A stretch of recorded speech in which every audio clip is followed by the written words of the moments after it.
ఈరోజు తీసుకున్నట్లయితే ప్రధాన సమస్య మీ అందరూ కూడా కోరేటువంటిది అక్రిడిటేషన్ సమస్య.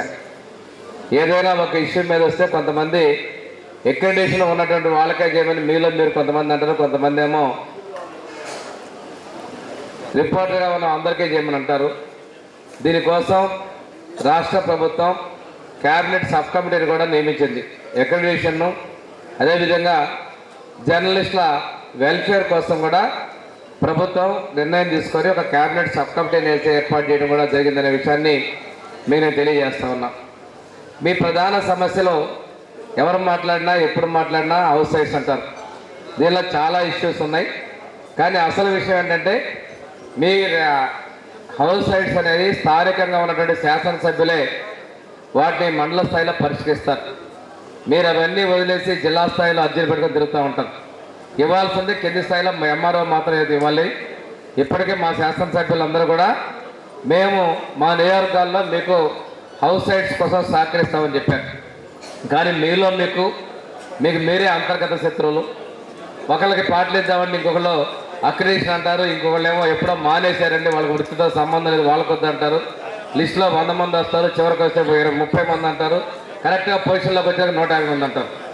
ఒక సైంటిఫిక్ మేనర్లో ఒక అవగాహనతో మీరు ముందుకు వచ్చినప్పుడే ఈ సమస్య పరిష్కారం అవుతుందని నేను అనుభవపూర్వకంగా నేను చెప్తా ఉన్నా. ఏదైనా చేయాలని చెప్పేసి ప్రజాప్రతినిధులు ముందుకు వచ్చినప్పుడు మీలో వచ్చేటువంటి అంతర్గత సమస్యలే కొన్ని అవరోధాలుగా వస్తున్నాయి. వాటిని పక్కన పెట్టండి. మీరు వృత్తి అనేది జర్నలిజం అనేది ఒక దానిలో మీరు వచ్చినట్టయితే చాలా సమస్యలకు పరిష్కారం వస్తుంది. పోటీతత్వం అనేది వార్తల్ని సమాజానికి అందించడంలో పోటీతత్వం అవసరం. ఆ పోటీతత్వాలు ఏంటంటే ఎవరు న్యూస్ కంట్రిబ్యూట్ చేస్తారో, ఎవరు కెమెరాలో అది చిత్రీకరిస్తారో దాని విషయాల్లో పోటీతత్వం అవసరం. కానీ మిగిలిన వాటిలో పోటీతత్వం కరెక్ట్ కాదు. ఆ పోటీతత్వంలో కొన్ని అసత్య కథనాలు ప్రసారం చేస్తారు, అది మంచిది కాదు. ప్రభుత్వానికి ప్రజలకి మధ్య అనుసంధానానికి మీడియా చాలా ప్రధానమైంది. గత ప్రభుత్వంలో మీడియా మీద ఆంక్షలు ఉన్నప్పుడు మేము ప్రతిపక్షంలో మీకు మద్దతుగా ఉన్నాం, అండగా ఉన్నటువంటి విషయాన్ని కూడా నేను తెలియజేస్తున్నాను. మీరు ఇచ్చేటువంటి వార్తల్లో వాస్తవికత ప్రతిబింబించాలి. కొంతమంది ఒక ఛానల్లో ఒక వార్త వస్తే అందులో వాస్తవికత ఎంతో తెలియకుండానే అదే విషయాన్ని రిపీటెడ్గా సర్క్యులేట్ చేసి కొంచెం ఇబ్బంది కలిగించే పరిస్థితులు వస్తూ ఉంటాయి. కానీ ఒక వార్త వచ్చినప్పుడు దాన్ని వాస్తవికత తెలుసుకొని మిగిలిన వాళ్ళు కూడా ప్రసారం చేయగలిగినప్పుడే, దాన్ని ప్రచురించగలిగినప్పుడే నిజమైన న్యాయం ఉంటుంది. కొంతమంది త్వరగా ఇవ్వాలనేటువంటిది అత్యుత్సాహంలో కొన్ని పొరపాట్లు జరగచ్చు. వాటిని సరిదిద్దుకునే విధంగా ఉండాలి. కానీ స్టిక్ ఆన్ అయిపోయామనే విధంగా అదే కథనానికి ముందుగా పోకూడదు అనేది నేను తెలియజేస్తున్నాను. రాజకీయ పార్టీలతోటి అనుబంధాలు ఉంటాయి. కొన్ని పత్రికలకి డైరెక్ట్ అనుబంధాలు ఉంటాయి, కొన్ని పత్రికలు ఇండైరెక్ట్గా ఉంటాయి, కొన్ని న్యాయబద్ధంగా ఉంటుంది. ఏదైనా కానీ ఒకరి మెప్పు కోసం తప్పుడు వార్తలు ప్రచారం చేయడం మంచిది కాదు. అవి రెండు ఏదైనా ఉన్నట్లయితే ఒక పని చేయించుకోవాలి. కానీ వాళ్ళని భయపెట్టో ఇంకోటో అనేది వాళ్ళు మనకి అనుకూలంగా మాట్లాడేది వాళ్ళని టార్గెట్గా చేసేది కూడా మంచి వాతావరణం కాదు. రాజకీయాల్లో కావచ్చు, పాత్రికేయ రంగంలో కావచ్చు, ప్రజాస్వామ్యంలో కావచ్చు విమర్శలు సద్విమర్శలుగా స్వీకరించడం ముందుకెళ్ళాలి. తప్పు ఎవరు చేసినా కానీ వాళ్ళని దండించే విధంగా ఉండాలి. కానీ తప్పు మీరు చేసేటువంటి పరిస్థితి తెచ్చుకోకూడదు. ఈరోజు ఇందాక కూడా మన వాళ్ళు మాట్లాడిందో జర్నలిస్ట్ మీద దాడుల గురించి అన్నారు. జర్నలిస్ట్ మీద దాడి అనేది చేయకూడదు. జర్నలిస్టే కాదు, ఏ ఒక్క వ్యక్తి మీద దాడి చేసేటువంటి హక్కు ప్రజలకు లేదు. కానీ మనం ఒక అంశాన్ని తీసుకుంటాం, కానీ అక్కడ ఎందుకు గొడవ జరిగింది, ఏ కండిషన్ జరిగిందని కూడా మీరు లోతుగా విశ్లేషణ చేసి అటువంటి సంఘటనలు జరగకుండా చూసుకోవాలి. అక్రమంగా చేసేటువంటి పరిస్థితి అయితే యావత్ సమాజం కూడా అండగా ఉంటుందనే విషయాన్ని కూడా మనం గుర్తుంచుకోవాలి. మన తొందరపాటు విషయాల్లో అనేది ఎక్కడా కూడా తీసుకోకూడదని చెప్పి తెలియజేసుకుంటూ, మనం ఇచ్చేటువంటి కథనాలు వాస్తవానికి దగ్గరగా ఉండాలి. అవి కల్పితాలుగా కాకుండా సూటిగా ఉండే విధమైనటువంటి అధికారులు కావచ్చు, ప్రజాప్రతినిధులు కావచ్చు సమస్య పరిష్కారానికి చొరవ చూపుతారని కూడా మేము తెలియజేస్తాను. ఈరోజు కెమెరా ఉంది, ఫోన్లో మనం వార్తలు పంపిస్తాం అనేటువంటి తొందరలో ఎటువంటి తప్పు ఒక వ్యక్తికి నష్టం కలిగించే విధంగా చేయకుండా మీరు పరిశీలన చేసి వార్తలు వస్తే బాగుంటుంది. చాలామంది అంటారు ఏముందని మీరు మీటింగ్కి వచ్చారు, ఇదే మీటింగ్ అనుకోండి, ఫోటో పంపిస్తే చాలు మేము రాసుకుంటాం కదా అంటారు. అది కరెక్ట్ కాదు. చాలా మందిలో సీన్కి వెళ్లకుండా మీ ఫోటో పెట్టండి, మీటింగ్ అంశం చెప్పండి, మేము రాస్తూ ఉంటారు. చెప్పే అంశాన్ని కాకుండా వినగలిగినప్పుడు కొన్ని అది మంచి ఉండొచ్చు, చెడు ఉండొచ్చు. మీరు విని చూసి వార్త రాయగలిగినప్పుడే మీ యొక్క నైపుణ్యత పెరుగుతుంది. మీ దాని మీద చర్చ జరిగినప్పుడు మీ సుపీరియర్గా ఉంటుంది. స్టాఫర్స్ కావచ్చు, డెస్క్ ఇన్ఛార్జెస్ కావచ్చు, మీకు వాళ్ళు ఇది కరెక్ట్ కాదనో మార్పులో చెప్తారు. దానివల్ల మీ యొక్క జర్నలిజంలో నాణ్యత పెరుగుతుంది, క్వాలిటీ పెరుగుతుంది. ఫలానా వాళ్ళ న్యూస్ కంటెంట్ చూడాలనేటువంటి తాపత్రయం ప్రజల్లో కలిగించే విధంగా మీ యొక్క చర్యలు ఉండాలని చెప్పేసి రేటింగ్ కోసం అసత్యాలని ప్రచారం చేయొద్దని తెలియజేసుకుంటూ, ఏదైనప్పటికీ కూడాను మీడియాకు ప్రజాస్వామ్యంలో ఈరోజు రాజ్యాంగంలో మీకు ఇచ్చిన హక్కుల కాపాడటం కోసం, మీ సంక్షేమం కోసం, మీ యొక్క భద్రత కోసం మా ప్రభుత్వం, ఎన్డీఏ ప్రభుత్వం పూర్తి అండగా ఉంటుంది. ఎందుకు మీది ప్రభుత్వ పథకాలు కావచ్చు, ప్రభుత్వ సంక్షేమాన్ని కావచ్చు, ప్రజలు చేరవేయడంలో, ప్రజా సమస్యల్ని ప్రభుత్వానికి ప్రజలకు అందించడంలో మీడియా చాలా కీలకమైందని చెప్పి విశ్వసించే దానిలో మా ఎన్డీఏ ప్రభుత్వం పూర్తిగా ఉందని చెప్పి తెలియజేసుకుంటూ, ఇళ్ల స్థలాల విషయంలో స్థానికంగా మా శాసనసభ్యులు అందరూ కూడా సహాయ సహకారాలు మీకు అందిస్తారని చెప్పేసి, కానీ అందులో మీ యొక్క ఐక్యత అవసరం. ప్రభుత్వం కొన్ని నియమ నిబంధనలు ఉంటాయి. ఆ నియమ నిబంధనలకు అందులో ఫిట్ అయినటువంటి వాళ్ళందరూ కూడా ఇచ్చేదానికి మేము సిద్ధంగా ఉన్నామని చెప్పి తెలియజేసుకుంటూ, మీరు ఏదైతే ఈ రోజు ఉన్నటువంటి మీ వర్క్షాప్లు ఇక్కడ ఆర్గనైజ్ చేసినటువంటి జిల్లా యూనిట్ అందరినీ కూడా ఇందులో పాల్గొన్న వాళ్ళందరూ కూడా నేను మనస్ఫూర్తిగా అభినందన తెలియజేసుకుంటూ సెలవు తీసుకున్నాను. థ్యాంక్ యూ వెరీ మచ్ అండి. ఏదైనా కూడా జర్నలిజం అనేది చాలా పవిత్రమైన ఉద్యోగంలో ఉంటున్నారు మీరంతా. సమాజంలో ఒక విలువలతో కూడిన ఉద్యోగం. ఏ పేపర్లో పనిచేసినా, ఏ వ్యక్తి ఎక్కడున్నా కూడా సమాజంలో ఒక విలువలు గౌరవంతో కూడిన సమాజంలో ఉండే వ్యక్తులు. కాకపోతే దాన్ని ప్రాపర్గా మనం యూటిలైజ్ చేసుకోవాల్సిన అవసరాలు ఉన్నాయి. ఈరోజు ఉండే పరిస్థితుల్లో పేపర్లో కూడా పార్టీలకి లేకపోతే వ్యక్తులకి సంబంధాలు ఉండకూడదు.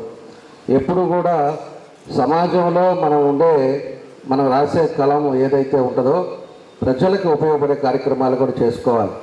ఎక్కడైతే ఇబ్బంది జరుగుతుందో, ఎక్కడైతే వేరే విధంగా ప్రభుత్వంలో అధికారంలో ఉన్నా అధికారంలో లేకపోయినా ఎప్పుడు తప్పులు జరుగుతాయో అది నిర్మోహమాటం లేకుండా ప్రజలకి అందజేసేదే మీ జర్నలిజం అని చెప్పి కూడా మేము తెలియజేస్తున్నాం.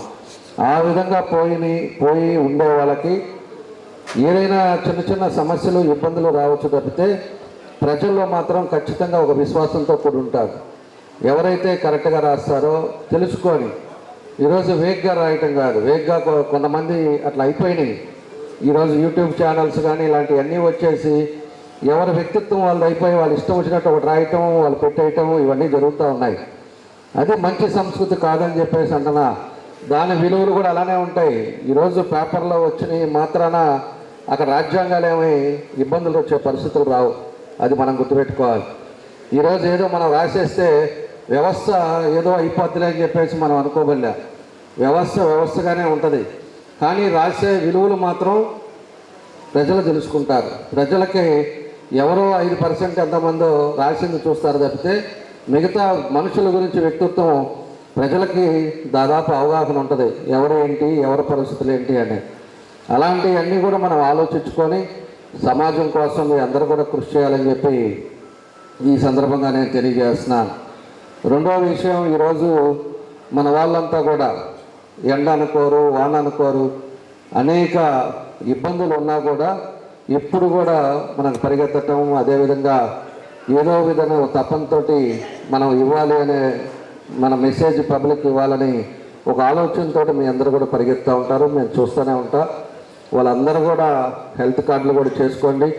ఎందుకంటే మన దగ్గరే పోయినసారి ఒకసారి మహానాడు జరిగినప్పుడు ఈనాడు మన వినాయక కెమెరామ్యాన్ ఒక అతను యాక్సిడెంట్లో చనిపోయాడు. అలాంటివన్నీ కూడా కుటుంబాలు కూడా మీ అందరూ కూడా కుటుంబాలు ఉంటాయి. కుటుంబాలు కూడా జాగ్రత్తలు చూసుకోవాల్సిన అవసరాలు ఉంటాయి. దాన్ని కూడా మీరు పరిగణలోకి తీసుకొని అన్ని విషయాల్లో కూడా మీరు కూడా జాగ్రత్తలు తీసుకోవాలని చెప్పి కూడా ఈ సందర్భంగా నేను తెలియజేస్తూ ఉన్నాం. అదేవిధంగా హెల్త్ కార్డ్స్ తీసుకోండి. మా సైడ్ నుంచి సపోర్ట్ చేయమంటే ఖచ్చితంగా ప్రతి ఒక్కరికి కూడా హెల్త్ కార్డు వచ్చే విధంగా నా పని కూడా మేము చేస్తాం. కాకపోతే ఇక్కడ విచిత్రం ఏంటంటే ఎన్నోసార్లు మనం జర్నలిస్ట్ మీటింగ్ పెట్టాం, ఎన్నోసార్లు మిమ్మల్ని అందరూ కూడా కలుసుకున్నాం. ఈరోజు అయిపోద్ది, భోజనాలు చేస్తారు, మళ్ళీ ఎవరు ఎవరు వెళ్ళిపోతారు. అది కరెక్ట్ కాదు. ఎప్పుడు కూడా అసోసియేషన్ ఈరోజు ఎవరైతే ఉన్నారో కూర్చోవాలి, అందరినీ కూడా ఈక్వలైజ్ చేసుకోవాలి. ఏ నియోజకవర్గంలో మన వాళ్ళ పేదవాళ్ళు ఉన్నారు, వాళ్ళ పిల్లలు చదువుతుంటారు, వాళ్ళకి మనం ఏమన్నా మోటివేట్ చేయాలా, లేకపోతే హెల్త్ ఇష్యూస్ ఉన్నప్పుడు ఏ హాస్పిటల్కి చెప్తే వాళ్ళకి ఇబ్బంది లేకుండా ఉంటుంది. ఇవన్నీ కూడా అసోసియేషన్ కమిటీ చేయాల్సిన బాధ్యతలు ఇవి. ఈరోజు హౌస్ రేట్స్ కూడా నేను వచ్చి ఈరోజు 11 నెలలు అయిపోయాయి మన ప్రభుత్వం వచ్చి. నేను ఇప్పటికి 10 సార్లు చెప్పాను, మీరు లిస్ట్ ఇవ్వండి, తప్పకుండా జర్నలిస్ట్ కాలనీ పెడతాం, కాలనీలో మీ అందరికి కూడా పట్టాలు ఇస్తామని చెప్పేసి కూడా నేను ఎప్పుడో చెప్పాం. దానికి ఇప్పటికీ కట్టుబడి ఉన్నాం. దానికి ఖచ్చితంగా మీరు చేయాల్సిన బాధ్యతలు ఉన్నాయని చెప్పి కూడా మేము తెలియజేస్తున్నాం. అదేవిధంగా హెల్త్ కార్డ్స్, అదేవిధంగా ఒంగోలు హెడ్ క్వార్టర్లో ప్రెస్ క్లబ్ కూడా పర్మనెంట్గా ఉండే బిల్డింగ్ కూడా కట్టిస్తానని చెప్పాం. దాన్ని కూడా మీరు అందరూ కూడా ముందుకు వస్తే ప్రెస్ క్లబ్ కట్టడానికి దానికి అవసరమైతే బిల్డింగ్ ఖర్చు కూడా మేమే పెట్టుకుంటామని చెప్పి కూడా మేము చెప్పాం. ఎందుకంటే దూరాభార నుంచి వస్తారు, దర్శి నుంచి, ఎర్రగొండపాలెం నుంచి, లేకపోతే గిద్దలో నుంచి వచ్చినప్పుడు అతను ఏదైనా పని మీద వచ్చినప్పుడు పడుకోవటానికి కూడా వసతులుగా ఉండేటట్టుగా హోటళ్ళు లేకుండా ఒక రూమ్ 2 రూమ్లు వేసేస్తే వచ్చి వాళ్ళ పని చూసుకొని వెళ్ళే విధంగా దాన్ని కూడా ప్రెస్ క్లబ్లో పెడతామని చెప్పి కూడా ఆ రోజు మేము చెప్పడం కూడా జరిగింది. కాబట్టి ఇవన్నీ తప్పకుండా మేమైతే ఇప్పటికీ కట్టుబడి ఉన్నాం. మేము తప్పకుండా మేము చేయాల్సిన జాగ్రత్తలు మేము చెప్తాం, చేస్తాం. మేము మాట చెప్పేది కాదు, తప్పకుండా కూడా నెరవేర్చేది మేము చేస్తామని చెప్పి కూడా మీకు మరోసారి మీ అందరికీ తెలియజేస్తున్నా. కాబట్టి మీ అందరూ కూడా ఏదైతే మనం ఈరోజు APWJFలో ఉన్నారో ఒక కట్టుబడిగా, ఒక పద్ధతిగా మీ అందరూ కూడా కలిసి ఉన్నారు. అదే కట్టుబడితో ఉండండి. మీ ఏదైతే మీకు ఈ యూనిటీ ఉందో దాన్ని ముందుకు తీసుకెళ్ళండి. మా సైడ్ నుంచి చేయాల్సినవి ఇందాక మన ఎమ్మెల్యేలు కూడా చెప్పారు, ఏ నియోజకవర్గంలో ఆ నియోజకవర్గంలోకి అక్కడ హౌస్ సైట్స్ కానీ ఏదైనా కూడా ఇస్తామని చెప్పి అవి కూడా మా వల్ల అయినవి కూడా ఒంగోలులో అయితే హెడ్ క్వార్టర్లో నేనే ఉన్నాను కాబట్టి తప్పకుండా నా వంతు మీ అందరికీ ఎప్పుడుగా అండగా ఉంటామని చెప్పి మరోసారి మీ అందరికీ కూడా తెలియజేస్తూ మీ అందరికీ పేరు పేరున నా నమస్కారాలు తెలియజేస్తూ సెలవు తీసుకుంటాం. ఇప్పుడు సొసైటీలో అన్ని అంటే పాలిటిక్స్ కానీ, జ్యుడిషియరీ కానీ, ప్రెస్ కానీ అన్ని సొసైటీ కొద్దిగా అన్ని విషయాలలో కొద్దిగా నెగిటివ్ స్టేట్ వెళ్తా ఉంది. జర్నలిజంలో కూడా పార్ట్ ఆఫ్ ద సొసైటీ కాబట్టి దాంట్లో కూడా కొన్ని విలువలు కొద్దిగా మనకు విలువలు, మొరాలిటీ, కొద్దిగా ఎథిక్స్ కొద్దిగా కాపాడుకోవాల్సిన అవసరం ఉంది. ఎందుకంటే ఇప్పుడు జర్నలిస్టు ప్రెస్ అనేది చాలా ఇంపార్టెంట్. ఇప్పుడున్న సందర్భంలో వాల్యూగా పొలిటికల్గా వార్తలు ఇచ్చి ప్రజల ఏంటిదంటే వాళ్ళ నమ్మకం మనం తీసుకోవాల్సిన అవసరం ఎంతైనా ఉందని ఈ సందర్భంగా తెలియజేస్తూ, జర్నలిజం అంటే పాజిటివ్ జర్నలిజం కూడా డెవలప్మెంట్లో కూడా ఒక వీకర్ సెక్షన్స్కి వాళ్ళకి కూడా సపోర్ట్గా ఉంది. పాజిటివ్ వార్తలు, వాళ్ళకి అభివృద్ధి చేసే వార్తలు కూడా మనము ఒక పాజిటివ్గా రాసి చేయాలని నేను కూడా కోరుకుంటా ఉన్నాను. ఏది ఏమైనా కానీ నా వంతు సహాయం, కృషి నేను చేయగలిగిన ఖచ్చితంగా ప్రెస్ గవర్నర్కి, ప్రెస్ సోదరులకి, మన APWJFకి నా వంతు సహాయం, కృషి, మద్దతు ఖచ్చితంగా ఉండాలని ఈ సందర్భంగా తెలియజేస్తూ ఇక్కడ నాకు ఆహ్వానించిన నా జర్నలిస్ట్ సోదరులకి ధన్యవాదాలు సెలవు తీసుకుంటున్నాను. గత 4 సంవత్సరాల కాలంలో ఆ యూనియన్లో క్రియాశీలకంగా పనిచేసిన కొంతమంది పాత్రికేయులు మరణించారు. వారికి సంతాపం తెలియజేస్తూ ఈ సంతాప తీర్మానం ప్రవేశపెడుతున్నాం. మొదటిగా శ్రీ SK పాఠశాల గారు, సీనియర్ ప్రవేశపెట్టి రిపోర్టర్ తెలుగులో. ఈగల్స్ కూడా ఈ మధ్య సోషల్ మీడియాలో యాక్టివ్గా అన్ని ప్రోగ్రామ్స్ అందరికంటే ముందుగా ప్రొడ్యూస్ చేస్తా ఉన్నారు. వాళ్ళు కూడా ఈసారి గవర్నమెంట్లో ఒక అక్రెడిటేషన్ కార్డు ఇప్పించాలని ఈ సందర్భంగా గవర్నమెంట్కి రిప్రజెంటేషన్ ఇవ్వాల్సిందిగా ఈ సందర్భంగా థ్యాంక్ యూ. జర్నలిస్టుల సంక్షేమం మాత్రమే వారికి ప్రధానంగా ఉంటుంది. అలాంటి సందర్భంలో ఆ మైక్ ఆపండి. మైక్ ఈ మైక్ ఆపండి. ఏదైనా సంస్కరించినప్పుడు అన్ని యూనియన్లు కలిసి మన కలెక్టరేట్ ధర్నా చేసిన సందర్భాలు చాలా విషయం అందరూ కూడా కలుపుకొని అన్ని యూనియన్లు కూడా కలుపుకొని ధర్నా చేసిన పరిస్థితి కనిపిస్తుంది. సాధారణంగా ఒక రాష్ట్రంలో కానీ ఒక దేశంలో కానీ ప్రతిపక్షాలు అధికార పక్షం కలిసి ఎప్పుడు కూడా పనిచేయవు, ఒక సంవత్సరం పోరాడు. కానీ భారతదేశం పైన యుద్ధాలు వచ్చినప్పుడు ఇతర దేశాల దేశంపై దాడి జరిగినప్పుడు అధికార పక్షానికి ప్రతిపక్షాలు కూడా తోడై ఏకగ్రహంపై మన ఎన్నో పాకిస్తాన్ యుద్ధం చూసాం. అన్ని ప్రతిపక్షాలు కూడా భారతదేశం అన్ని రాజకీయ పక్షాలు కూడా ఏకగ్రహంపై పోరాటం చేశాము. అలాగే జర్నలిస్టులకు సమస్య ఉన్నప్పుడు కూడా అన్ని యూనియన్లు కలిసి ఒకే కార్యక్రమం పోరాడుతున్న అవసరం వస్తుంది. జర్నలిస్టులు ఎవరు కూడా ఏ పార్టీకి రాజకీయాలు అతీతంగా పోరాడే నష్టం అనుకుంటారు.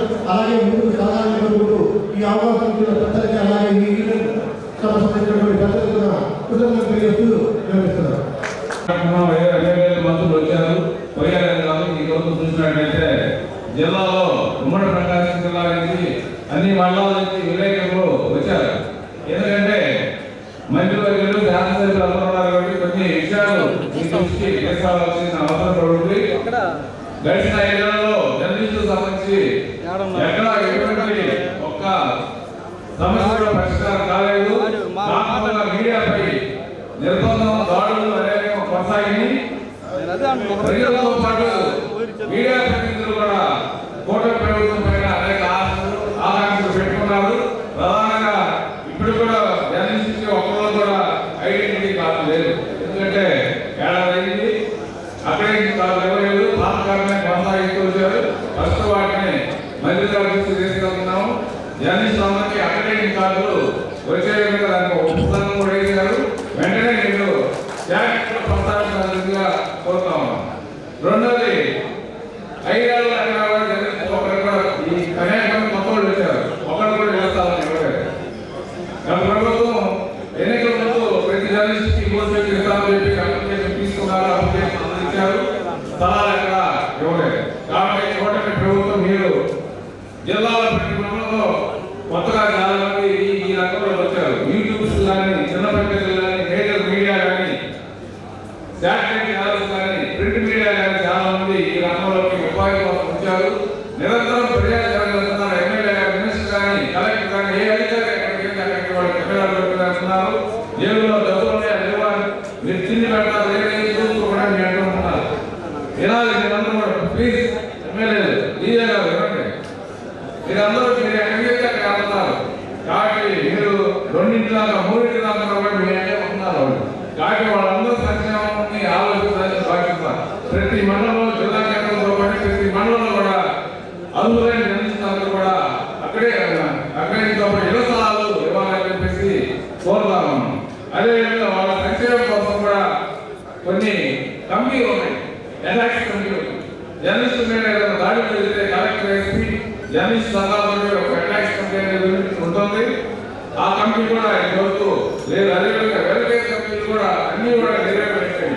కాబట్టి ఇవన్నీ కూడా మీరు ప్రధానంగా జర్నలిస్టులకు సంబంధించిన ఇళ్ల స్థలాలు ఇవ్వాలి, కార్డు కూడా ఇవ్వాలి, వెల్ఫేర్ అనేది కూడా చూడాలి. అదేవిధంగా సంక్షేమ పథకాలు కూడా అర్హులైన వాళ్ళందరూ కూడా వాటిని అన్నింటినీ ఇవ్వాల్సిందిగా మేము కోరుతూ ఈ మహాసభకి కేటాయించలేదు కాబట్టి అందుకనే అందరూ కూడా మేము కూడా నిర్ణయించాం సార్. అందరం ఒకసారి 1 by 1 మాట్లాడుతున్నాం సార్. అయితే మనం ఒక 40 minutes మా అందరి కోసం కేటాయించాం సార్. ప్రకాశం జిల్లా నందమూరి నుంచి కూడా ఈరోజు పాత్రికేయులు అందరూ కూడా వచ్చున్నారు సార్. గత ప్రభుత్వంలో ఎన్ని కష్టాలు పడ్డామో మీ కళ్ళలో అందరూ చూశారు సార్. అందుకని ఆ కష్టాలన్నీ కూడా అన్ని నియోజకవర్గాలు ఉన్నాయి సార్. ఆ నియోజకవర్గాలకు సంబంధించి ప్రతి శాసనసభ్యులు కూడా మేము రిప్రజెంటేషన్ ద్వారా ఈ రంగంలో ఇచ్చాము సార్. మళ్ళీ ఈ రోజు కూడా ఇస్తా ఉన్నాం సార్.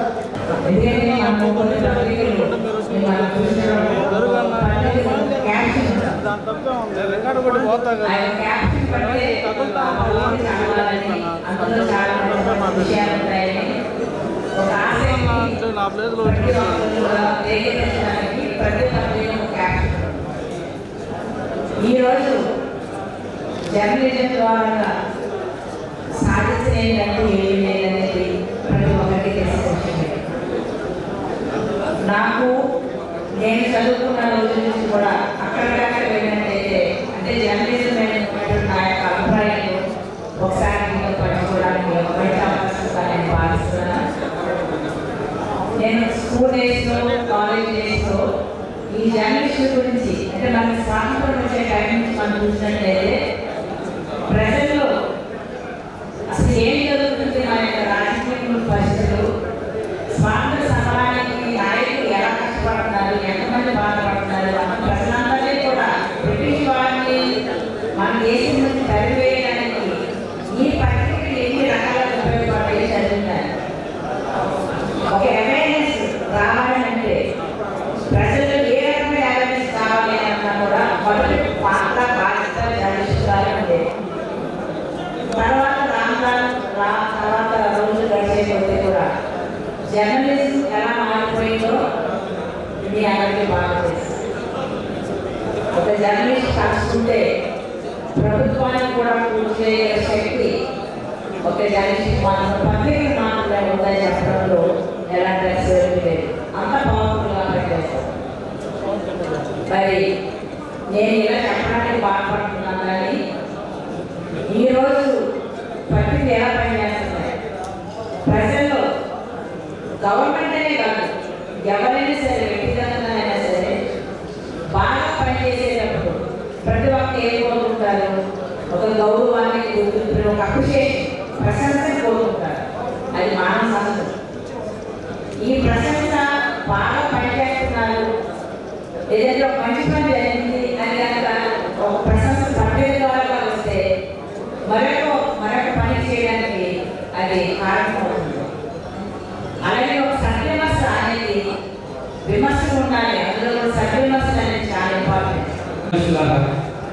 చాలా సంతోషం. ఈరోజు మీ యొక్క 6వ మహాసభ ఆంధ్రప్రదేశ్ వర్కింగ్ జర్నలిస్ట్ ఫెడరేషన్ ప్రకాశం జిల్లా 6వ మహాసభ జరుపుకోవడం సందర్భంగా ఈరోజు మీ అందరి మధ్య వచ్చి ప్రసంగించే అవకాశం రావడం అన్న విజ్ఞానవంతులు సమాజ శ్రేయస్సు కోసం నిరంతరం పాటుపడుతూ కష్ట నష్టాలు ఊరుస్తూ అనేక ఇబ్బందులు అధిగమిస్తూ కొన్ని సందర్భాల్లో నిజాయితీగా వార్తలు ప్రతిబింబించే సమయంలో అనేక ఆటపడుతుంది. అవసరమైతే ప్రమాద హెచ్చరికలు కావచ్చు, ప్రమాదాల అంచులు తగ్గించిన సోదరులు కూడా వారందరి సమక్షంలో ఈరోజు ఉద్దేశించి మాట్లాడే అవకాశం రావడం నిజంగా సంతోషంగా ఆలోచనగా భావిస్తున్నాను.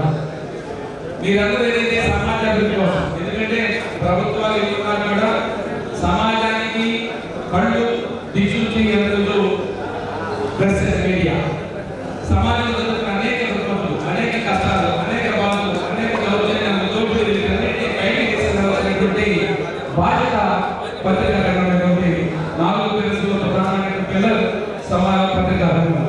ఇవాళ ప్రభుత్వాలు చేసే సంక్షేమ కార్యక్రమాలు కానీ ఏదైనా ప్రభుత్వం ప్రజా సంక్షేమం కాకుండా ప్రజాభివృద్ధి కాకుండా తమ ఇష్టానుసారంగా దౌర్జన్యంగా పోయినప్పుడు, ప్రజా అమానుషంగా పోయినప్పుడు వాటిని బయటకు చూపించాల్సినటువంటి పరిస్థితి. అదేవిధంగా సమాజంలో అనేక రకాల వ్యక్తులు ఉంటారు.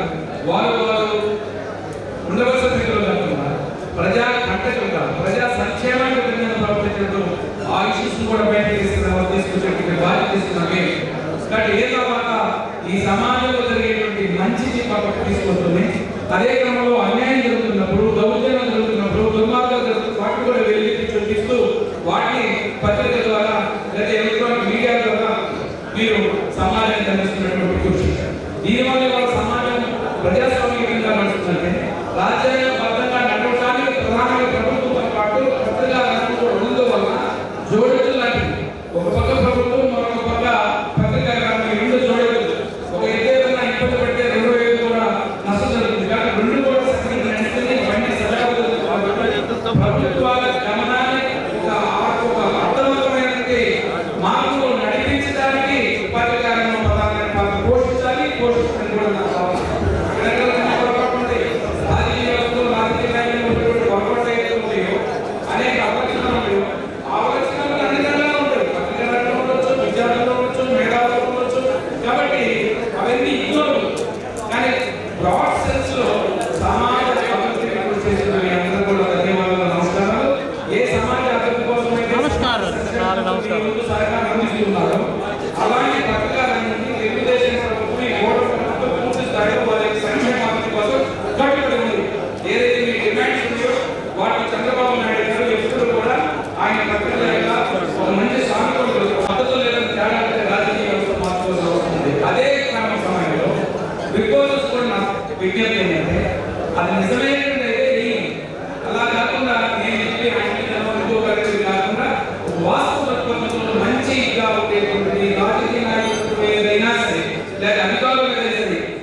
3 మూల స్తంభాలు ఉన్నాయి, ఇది 4వ స్తంభం లేదు. అటువంటి పవిత్రమైనటువంటి పాత్రికేయ వృత్తిలో ఎన్నో విషయాలను మీరు వెలుగులోకి తీసుకుని రావడం, వాటిని ప్రభుత్వాలు కానీ సమాజం కానీ పరిష్కరించి సంబంధిత వ్యక్తులకి మీరు వెలుగులోకి తెచ్చినటువంటి అంశాల ద్వారా మేలు చేయడం జరుగుతుంది.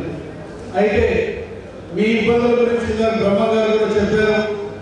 గడిచినటువంటి ప్రభుత్వం పాత్రికేయుల మీద ఉక్కుపాదం మోపడం, ఆ పాత్రికేయులకి అక్రిడేషన్ కానీ ఎటువంటి సంక్షేమాన్ని కానీ అందించకుండా వారికి అనుకూలమైనటువంటి న్యూస్ రాసినటువంటి వారికే మంచి చేయాలనే తలంపుతో ఒక దుర్మార్గమైనటువంటి ప్రభుత్వాన్ని గత 5 సంవత్సరాల్లో మనం చూడడం జరిగింది. ఈరోజు అధికారంలోకి వచ్చినటువంటి ఎన్డీఏ కూటమి ప్రభుత్వం, గౌరవ ముఖ్యమంత్రి చంద్రబాబు నాయుడు గారు కానివ్వండి, గౌరవ ఉప ముఖ్యమంత్రి పవన్ కళ్యాణ్ గారు కానివ్వండి, ఈరోజు స్పష్టంగా ఉన్నారు. పాత్రికేయులకి అన్ని విధాలుగా ప్రభుత్వాల వైపు నుంచి మేలు చేయాలనేటువంటి తలంపుతో మన యొక్క ప్రభుత్వం ఉంది అని ఇక్కడికి ఇచ్చేసినటువంటి పాత్రికేయ మిత్రులందరికీ నేను తెలియజేస్తా ఉన్నాను. అయితే కొన్ని విషయాలు మనం వాస్తవాలు కూడా మాట్లాడుకోవాలి. మనం వార్తను వార్తగా రాయాలి తప్పితే అవాస్తవాలు చూపించి సెన్సేషన్స్ కోసం రాయకూడదు. అందరూ రాస్తున్నారని నేను అన్నాను, కానీ కొద్దిమంది ఆ విధమైనటువంటి పోకడలు అవలంబించేటువంటి విధానాన్ని వాస్తవ రూపంలో తీసుకుని వచ్చినట్లయితే ఏదైతే పాత్రికేయులంటే సమాజంలో ఒక గౌరవం ఉందో ఆ గౌరవాన్ని ఇంకా మీరు ఇనుమడుగు చేసినటువంటి వాళ్ళు అవుతారనేటువంటి విషయాన్ని ఈ సందర్భంగా తెలియజేస్తూ, నేను ఇద్దరు శాసనసభ్యుడిగా ఎవరైతే మా పాత్రికేయ మిత్రులు అక్కడ నియోజకవర్గంలో ఉన్నారో వారికి సంబంధించి ఏదైనా ఇళ్ల స్థలాలు కానీ ఇవన్నీ కావాలంటే నా దగ్గరికి రండి, నేను సంపూర్ణ సహాయ సహకారాలు అందిస్తాననేటువంటి విషయాన్ని ఈ సందర్భంగా తెలియజేస్తూ, ఈరోజు మా నాగేశ్వరరావు గారు, బ్రహ్మ గారు, కిరణ్ గారు, ఇక్కడ భాస్కర్ రెడ్డి గారు అందరూ ఉన్నారు. చాలా ముఖ్యమైన వీళ్ళు గడిచిన 5 సంవత్సరాలలోనే కాదు, మొత్తంగా ఒక వృత్తికి నిబద్ధతతో అంకిత భావంతో ఉండి మీకు మళ్ళీ వాళ్ళు కూడా మాకు ఎన్నో విధాలుగా వెనుకట్టి ప్రోత్సహించినందుకు వారికి మన యొక్క ఏదైతే జర్నలిస్ట్ ఫెడరేషన్ ఉందో వారికి కూడా నా మనస్ఫూర్తిమైనటువంటి అభినందనలు, ధన్యవాదాలు తెలియజేస్తూ నేను సెలవు తీసుకుంటా ఉన్నాను. సమాజంలో ప్రజాస్వామ్యానికి 4 స్తంభాలు ఒకటి లేదు. చట్టసభకి, న్యాయస్థానానికి, ప్రభుత్వానికి ఎంత బాధ్యత ఉందో అంతే బాధ్యత మీ మీద కూడా ఉందని నేను నమ్ముతాను. మీరందరూ ఆ బాధ్యతను చక్కగా నెరవేర్చారు కాబట్టి నిజాలన్నీ బయటకు వచ్చాయి, అక్రమాలు బయటకు వచ్చాయి. ఒక ప్రజా ప్రభుత్వం ఏర్పడటానికి ఈరోజు తోడ్పడింది. మనం చూస్తే మన జాతిపిత మహాత్మా గాంధీ గారు, అట్లాగే ఎస్పీఎం అటల్ బిహారీ వాజ్పేయి, మన సుప్రీంకోర్టు జడ్జి రమణ గారు, వీరంతా కూడా జర్నలిస్ట్ రంగంలో ఉన్న వాళ్ళే. ఎంతోమంది రాష్ట్రీయ నాయకులు కూడా జర్నలిస్టులు ఉన్నారు. జర్నలిస్ట్ అంటేనే జనం నాడి తెలిసిన వాళ్ళు. మీ శక్తి ఏంటంటే మా దాకా కూడా కొన్ని సమస్యలు చెప్పుకోలేని ప్రజలు మీ దాకా వస్తుంటారు. అదే మీ శక్తి, మీ బలం. నాది ఒక చిన్న మనవి ఏంటంటే మీకున్న శక్తికి క్రెడిబిలిటీ ఉంటే అది మరింత బలంగా ఉంటుంది. కొంతమంది న్యూస్ కన్నా వ్యూస్ మీద ఎక్కువ ఫోకస్ ఉంటుంది. అలా కాకుండా కరెక్ట్ సమస్యల్ని మా దాకా మీరు ఎలా అయితే తీసుకొస్తున్నారో క్రెడిబిలిటీ న్యూస్ మీద ఉంటే ఇంకా బాగుంటుందని నేను కోరుకుంటున్నాను. మీరు ఒకసారి లాగా ప్రజా సమస్యలు మా దాకా తీసుకురావడమే కాకుండా మళ్ళీ వాటి మీద దృష్టి పెట్టి పనిచేసే సహాయపడుతుంది. గత 5 ఏళ్లలో జర్నలిస్టుల మీద ఎన్నో కేసులు ఉన్నాయి, ఎన్నో ఇబ్బందులు గురయ్యారు. జర్నలిస్ట్ సంక్షేమం గురించి ఎవరు ఆలోచించలేదు, వారికి ఇళ్ల స్థలాల గురించి ఎవరు ఆలోచించలేదు. కూటమి ప్రభుత్వం ఎప్పుడూ కూడా జర్నలిస్ట్ కి స్వేచ్ఛగా ఉండడానికి మీకు ఎప్పుడు అండగా ఉంటాము. అలాగే ఇళ్ల స్థలాల గురించి కానీ జర్నలిస్ట్ సంక్షేమం గురించి కానీ ఎప్పుడు కూడా కూటమి ప్రభుత్వం అండగా ఉంటుంది. ఈ సందర్భంగా నేను ఏపీ వర్కింగ్ జర్నలిస్ట్ వారికి ఒకటి తెలియజేయదలుచుకుంటున్నాను. జర్నలిస్ట్ కుటుంబ సభ్యులందరికీ నేను నా హాస్పిటల్ ద్వారా ఎప్పుడు మీరు వచ్చినా నేను ఉచితంగా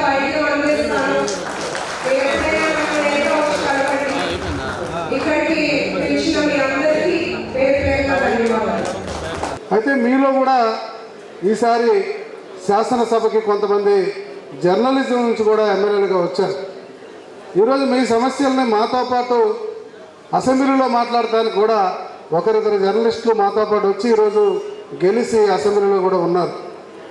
అయితే ఇవాళ మనం ఆలోచించాల్సిన విషయం ఏంటంటే సమాజంలో పేదల పక్షాన మీ యొక్క పాత్ర, సమాజంలో మాలాంటి ఎవరైతే శాసనసభ సభ్యులు లేదా మిగతా కార్పొరేషన్లో పనిచేసి కార్పొరేషన్ చైర్మన్లు అనేక మంది ఉన్నారు ఇక్కడ.